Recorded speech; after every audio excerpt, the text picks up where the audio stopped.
Welcome to Building the Future. I'm your host, Kevin Horick. You can check out new episodes of the show every Tuesday and Thursday at 2 p.m. If you missed an episode or want to get more information about the show, please visit buildingthefutureshow.com. Welcome back to the show. Today we have Mike Tatar, founder of Vion Cloud. Mike, welcome to the show. Thank you for having me. Yeah, I'm really excited to have you on the show. I think what you guys are doing is basically the future of computing, and in my opinion, it's basically how I have all my computers set up already. And the more and more that you can basically stream software to me on any device, the happier I am. But kind of maybe before we kind of get into your startup, let's get to know you a little bit and maybe cover your background and where you grew up. Sure. I was actually born in Romania, but I grew up in Chicago, Illinois. Okay. So I have a bit of a Romanian accent mixed with Chicagoan accent. Sure, that's interesting. So at what age did you kind of move to Chicago? I was 8 years old when my family migrated to Chicago. Okay. Interesting. So have you been back to Romania? I have not. Oh, Since I left, I have not been back, no. Do you have many memories of that? Like 8 is kind of a... Yeah, just very few of Sure. the house that we were in, but most of my memories are from Chicago. And I do go back there quite a bit, Sure. 2 times a year. Sure. I've never been to Chicago, but it's one of those cities that I definitely want to see one of these days. Yeah, it's an amazing city. I really like it. Everything from food to people. It's a great place to hang out at. Sure. So I'm kind of curious to know how you kind of got into technology, and I'm assuming it was kind of at a young age. It was. My earliest memory of working with computers was a Macintosh 2, and Sure. it was in my 6th grade class. And the computer lab kept having issues, and I was the go-to guy. High school actually hired me to set up all their labs, their computer labs, and then just kind of spiraled from there. I've got my undergrad in information technology from Western International, and my master's with a technology focus from University of Phoenix online. Okay, interesting. How did you find kind of doing your master's online? I really liked it. I was an employee of University of Phoenix Online. I was the senior IT manager. Okay. So it was an interesting concept. It was a lot of work, but I really enjoyed it, having the flexibility, going back to Chicago and being able to get on a computer, post my homework, communicate with my professor, and go back and forth. Interesting. So I'm kind of curious. So you basically were going to school, working full time. Kind of how did you kind of evolve into doing your own startup? Prior to Vion Cloud, I had an IT consulting firm. Okay. For 10 years. Okay. And based out of Phoenix, Arizona, we had over 300 local businesses that were basically their IT department. Okay. And while doing IT consulting, the conversation quickly shifted from how can I save money by migrating to the cloud? What's the initial existing established clients would look at their servers and say, okay, our servers are outdated, our IT's outdated. What could we do to save money? And the cloud always came up. It was always the go-to. And instead of buying servers and new systems, migrating their data and functions to the cloud made sense. They had predictable IT costs, no initial investment, and unlimited support. Right. Okay. So what made you kind of decide to kind of finally start Vion Cloud? after developing the system and implementing it, well, it was a need. It was basically out of necessity. Okay. We were meeting with customers, and they needed a better, faster, more elastic type of solution with predictable costs. So that's that's what got me to start Vion Cloud. Okay.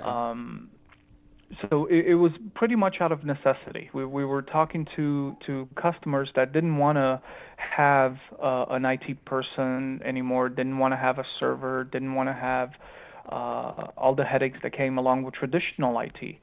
And everybody's heard of the cloud, but nobody really knew what it was and how it actually works. And that's where Vion Cloud came in.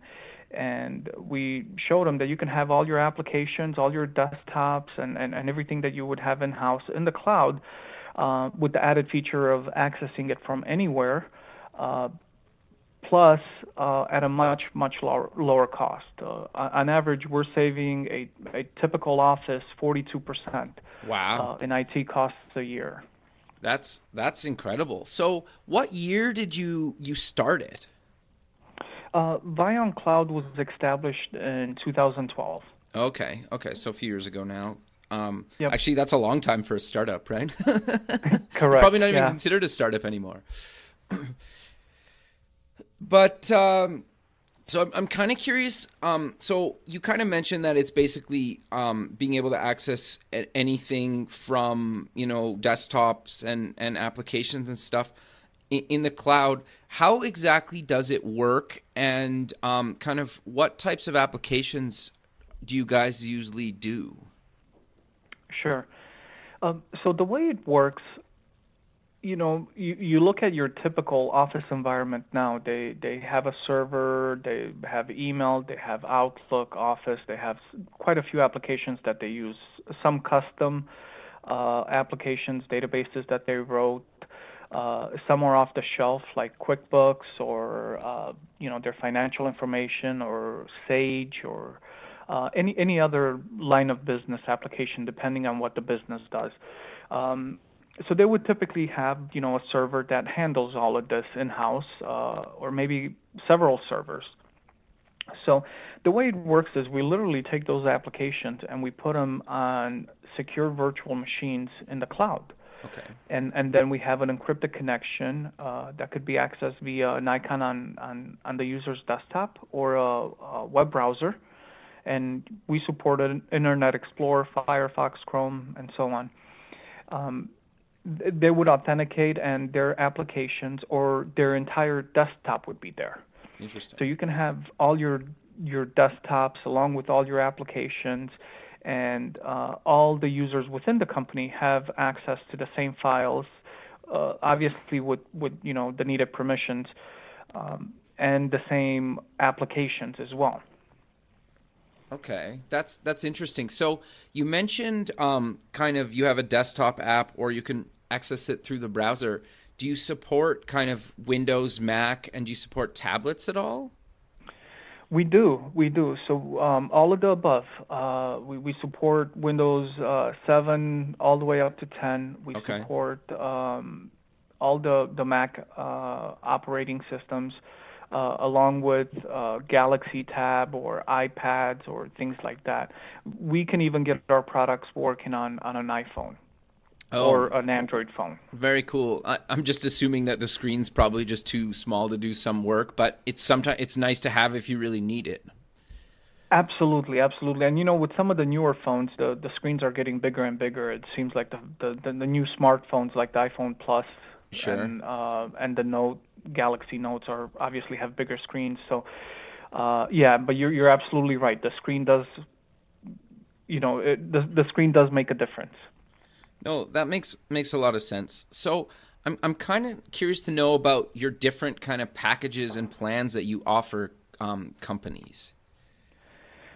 Sure. So we have three packages that we primarily work with. It's our application cloud, our business cloud, and our complete cloud. Okay. Our application cloud is it's just that. It's an application. A business will come to us and say, hey, we have our financial application, or we have our manufacturing or inventory application. and we want to make it accessible to, a remote warehouse. We want to move it from in-house. It's too much maintenance, too much computing power. We don't want to buy a new server, whatever the situation may be.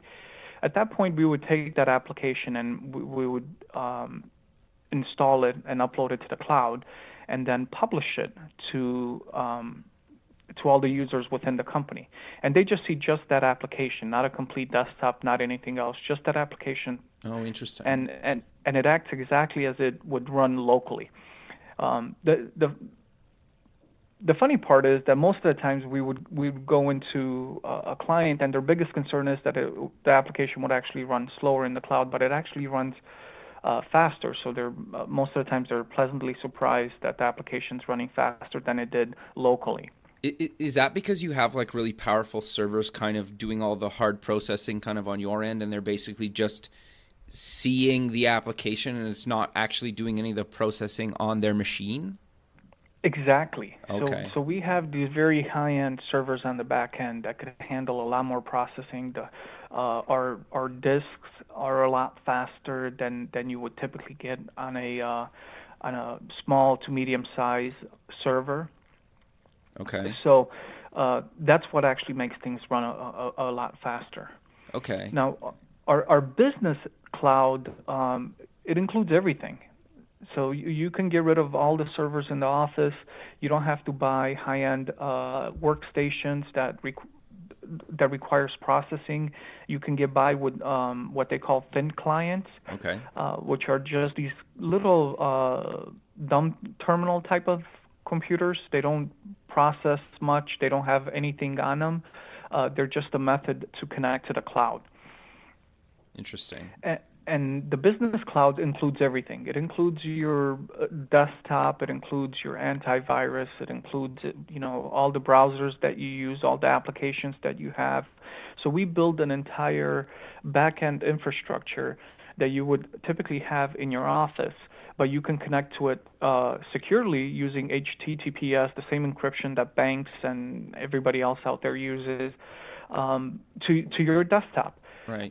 So you could be working on an email and a bunch of documents on your work computer and your thin client at your office, and you realize you're late for a meeting, and you grab your iPad and you go home and you bring up your iPad and you type in your password, and now you have the same email, Word documents, applications, everything that you had open, and you can continue working from there. That's very cool. So can you do like multiple OSs? So for example, like I have some Windows applications that I use, and then I have some Mac applications. You could set me up kind of a Windows box and a Mac box? We typically don't set up. So the short answer is yes, but we don't have a lot of requests for Mac virtual desktops. Sure. Okay. Most of the business applications, because we are a business-to-business type of setup here. Most business applications run on a Windows platform or a Linux platform. Okay, but it is possible, because that's kind of the whole fascination of me is like, I just want to be able to pick an application, and then if it runs on Windows or Mac or Linux, just load it for me.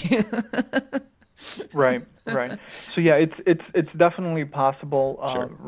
Right now, 99.9% of the applications out there that we use that are business related are running on a Windows platform. Sure. Now, the nice thing is that you can actually use a Windows application, and this is another thing that our customers or potential customers always get excited about. They see this Windows application and they say, it would be cool if this would run on my Mac. And cool. We upload it in the cloud, and all they do is click on the application icon. It looks like it's locally installed on their Mac iOS, but it's really not. Once they click on it, it connects in the background to the cloud, and the application's presented like it's installed locally. Yeah, that's awesome. I love that. I'm kind of curious then to maybe know what's the complete cloud. Sure.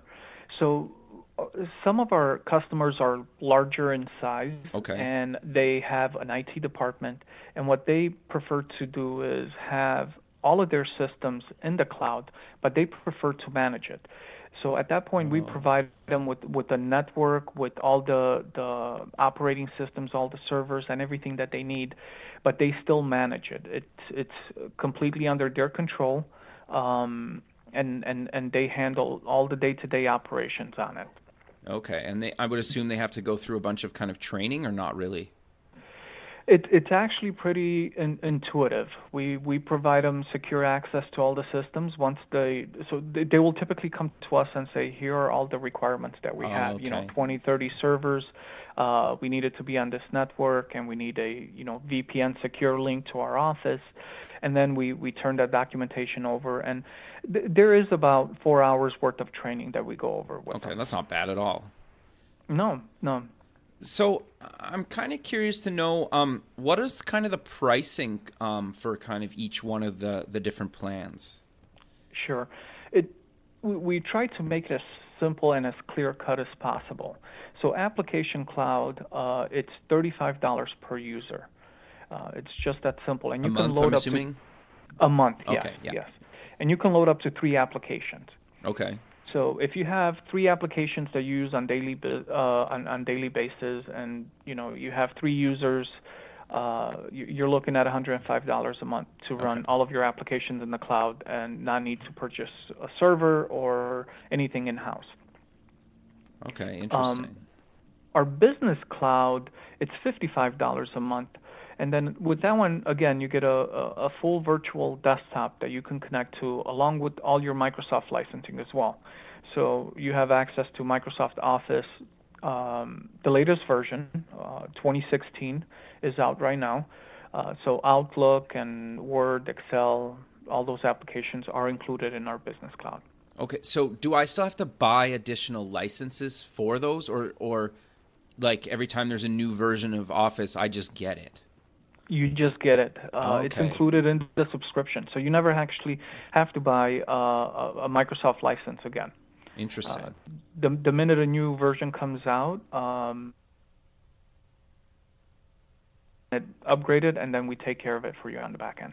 Okay, and then I'm assuming if I don't want to upgrade, I just tell you guys to not upgrade me for some reason. I know that's sometimes a issue in enterprise. Correct. Yeah, you might have some, incompatibility issues with your other applications, Sure. where the latest version of Office might not work with your, line of business application.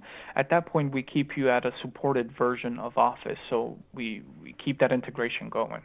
Okay, so if I kind of want to get started with you guys, how do I go about doing that? Like, do I just go to your website, or do I have to call you, or how to, or what, kind of maybe walk me through that?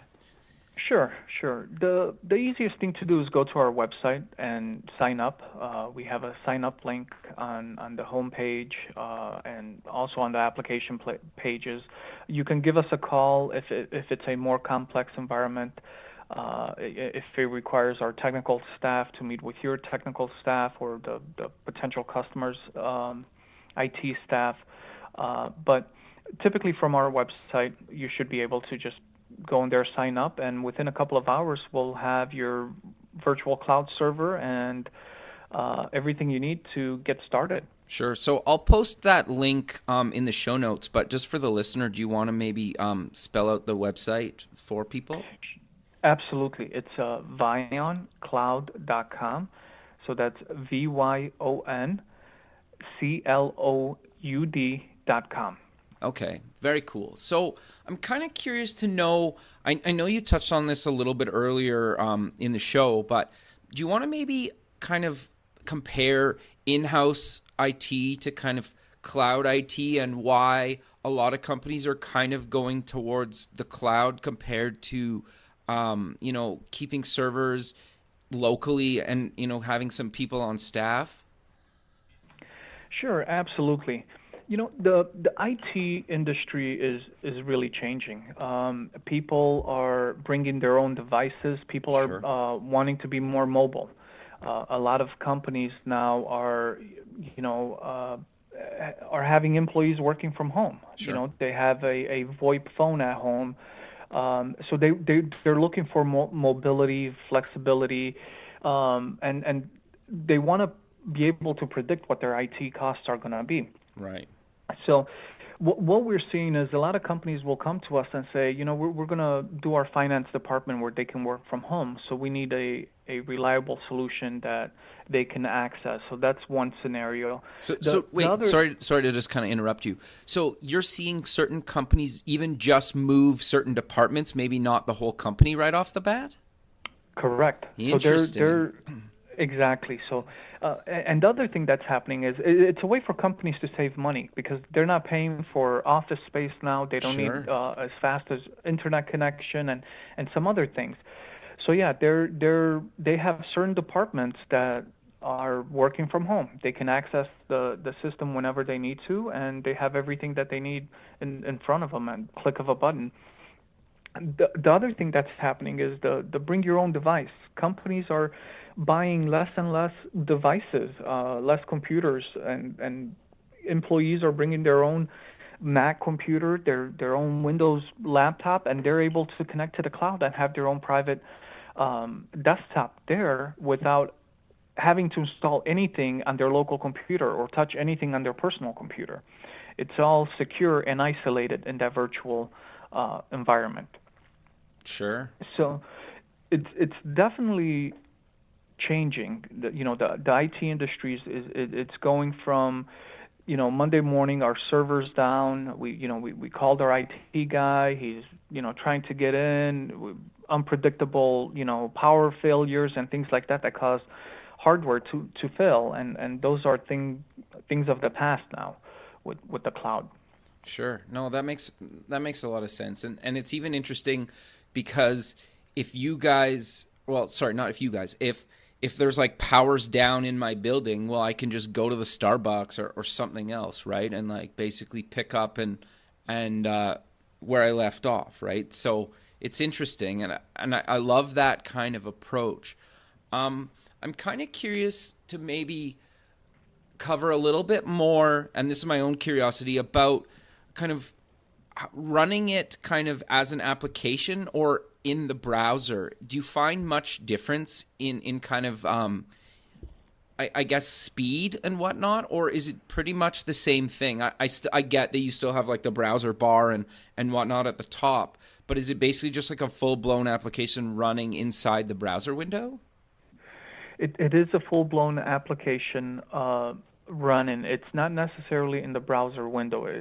So there's a pop-up that comes up, Okay. and your browser's sitting on the back end. Your browser does the authentication and provides the access to it. So it is using your browser, but Okay. it is a full-blown application, and you can maximize it to where you see it on your full screen without the browser frame around it. Okay, so do I need to install kind of like a plugin or something into my browser?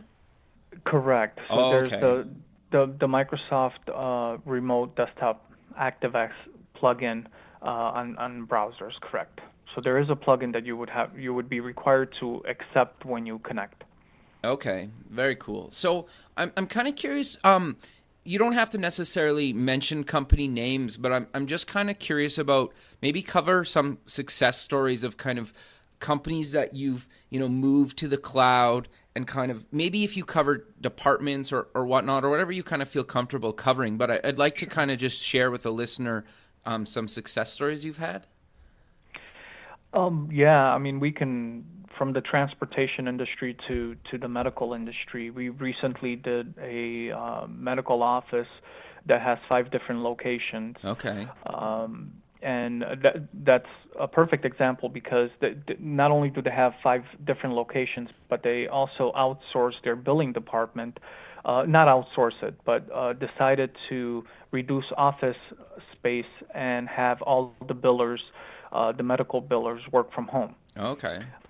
So, this was an 80-user environment, Wow. and we were able to get them up in about a day and a half.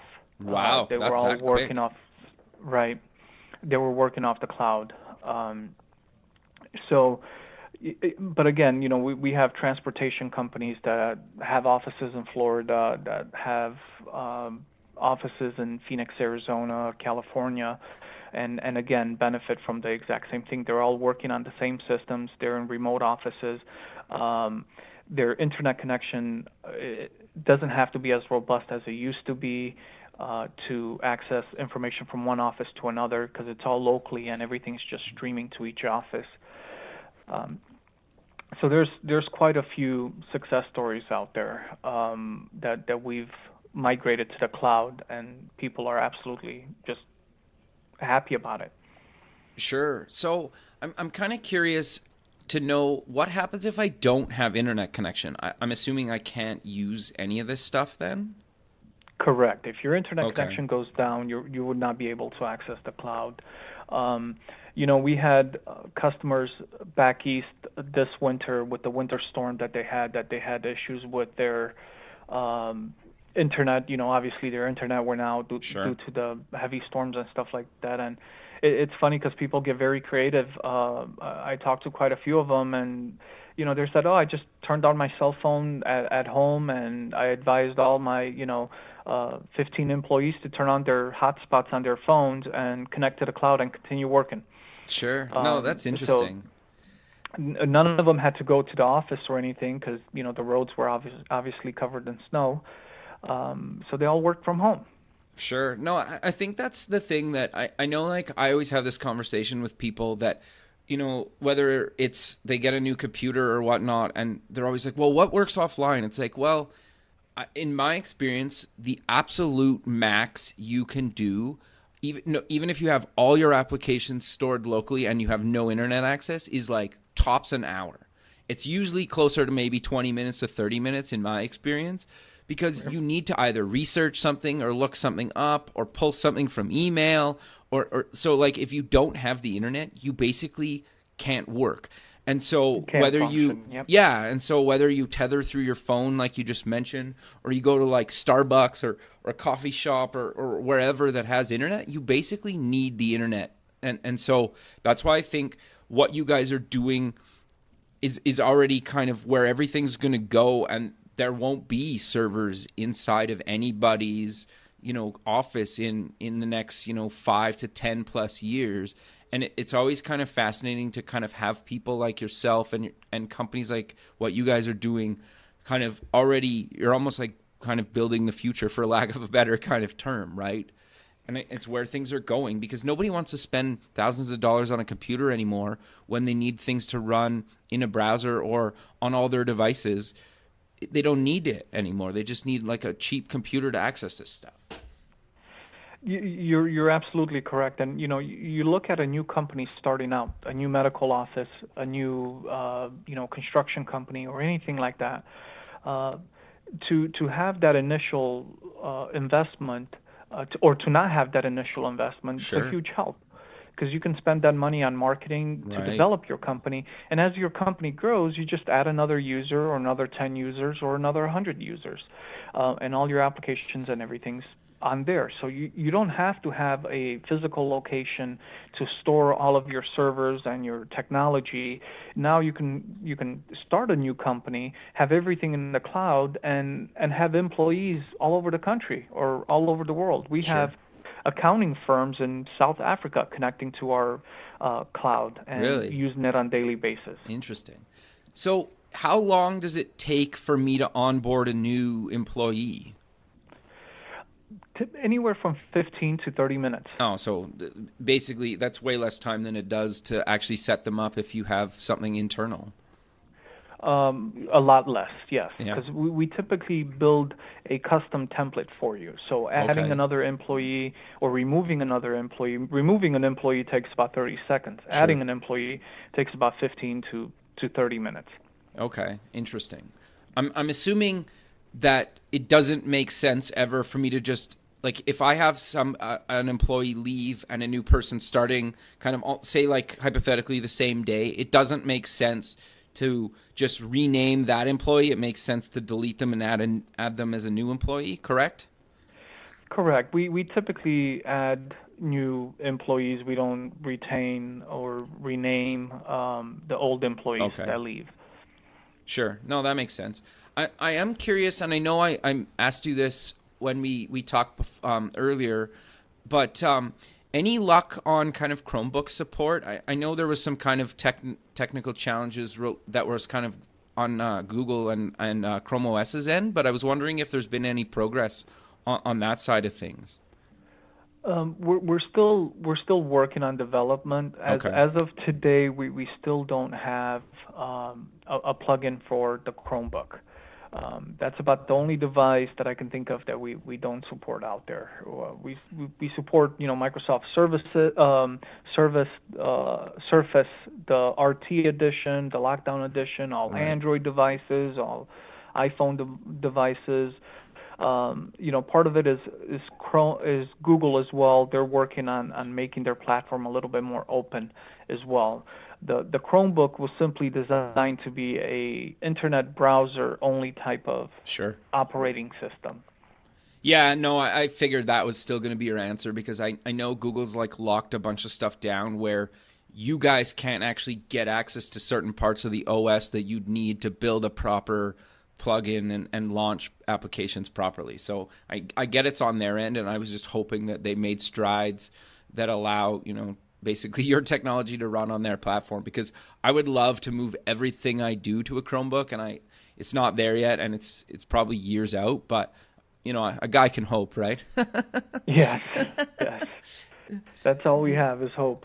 Yeah, exactly. No, that's cool. So I'm kind of curious to know a little bit more about kind of where you see things going in the future for kind of the cloud and, kind of software and applications and OSs running in the cloud. Well, I see within 5 to 10 years that all or most, if not 90% of businesses, small, medium, large, and some enterprise, will utilize the cloud in this virtual environment in a virtual desktop.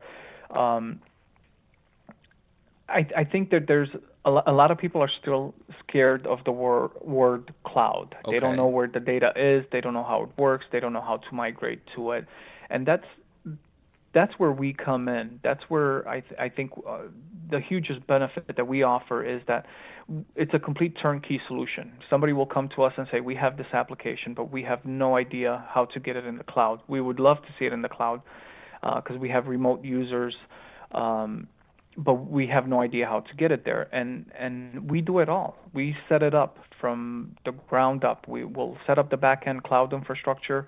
We'll migrate your data. We'll set up your users. We'll do remote sessions with the users to help them connect their first time and provide the training. So it's a complete end-to-end system that we offer. Sure. We don't just send you a username and a password and say, here you go, connect and figure it out. We actually do it for you. We train you on it, and till you can access your application and continue working like you did the day before without you even knowing that you're working in the cloud. Right. So what do you tell people when they say, like, where is my data stored? Sure. We tell them that it's stored in the United States. Okay. We have a couple of data centers. Nothing ever leaves United States. And there's been larger clients, that insisted on seeing our data center, and we're more than happy to give them tours and actually show them where their data is going to sit. Okay. Which is interesting because you just basically take them into a server room and say, like, you're right there in this little box.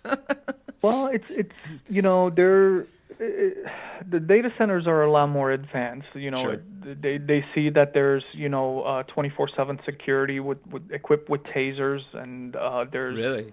A complete network operation centers that monitors internet traffic throughout the world and virus patterns throughout the world, and Sure. there's retina scan to get into the building, and Oh, wow. access codes and things of that nature, multiple generators and battery backups and redundant fiber networks. So it's an impressive building, but most advanced data centers have all the things that I've just mentioned now. Sure. But No, that makes a lot of sense. So I'm kind of curious to know, in your opinion, do you think kind of the operating system will kind of disappear because it's becoming almost like irrelevant nowadays, in my opinion? It's you're absolutely right. The operating system will change, and it has started changing. Microsoft has released in 2012 the first cloud operating system, Server 2012, Okay. and they're starting to build on that. Um, Server 2016 is going to come out this year, and it's going to have added features that are cloud enabled. So all the software development companies are preparing for that. But Server 2012 was the first one that actually came out that it was designed for the cloud to be a true cloud operating system. Okay. So yeah, the operating systems are definitely going to start doing less and less. Just like an iPhone, all your apps are pretty much cloud-based apps. They might run some small processing on your local iPhone, but you can throw 1,000 apps on a small device. Sure. And realistically, most of those devices will not even open, or they'll open and prompt you saying, connect to the internet and then try me again, basically. Right, right. No, that... And Oh, sorry, go ahead. a lot of what's fueling this as well, too, our internet connection speed has gone up dramatically in the last 15 years. 15 years ago, if you had a T1 that was 1.5 megabits per second up and down, it was a big deal. And now we're getting residential at 100 megabits. And businesses are even getting higher and higher, and we're starting to get into the gigabit range now, where it's 1,000 megabits. So 15 years ago, 1.5 was fast, and now 1,000 is fast. Sure. So that's helping this as well, because people are having a much better experience using the cloud because they have a better internet connection. Sure. And it seems like I know Google's doing fiber in a bunch of cities across America, and I think if I remember correctly, AT&T and a bunch of other big kind of internet providers are also starting to move fiber into certain cities. So and Wi-Fi, I know certain cities are even basically making entire downtowns or parts of the city like free internet access or very inexpensive monthly.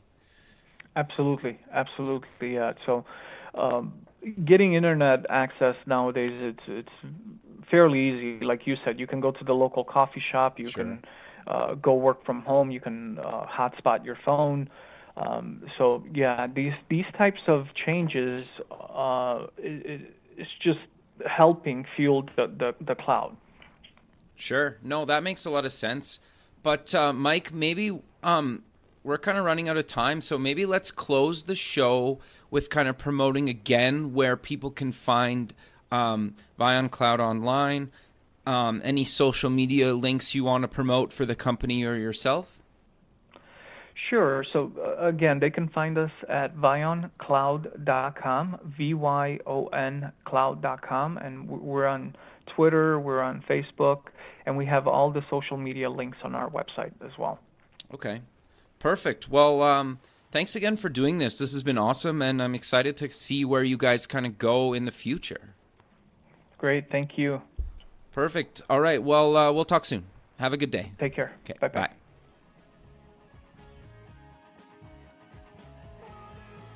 Thanks for listening. The music for the show is done by Electric Mantra. You can check them out at electricmantra.com and keep building the future.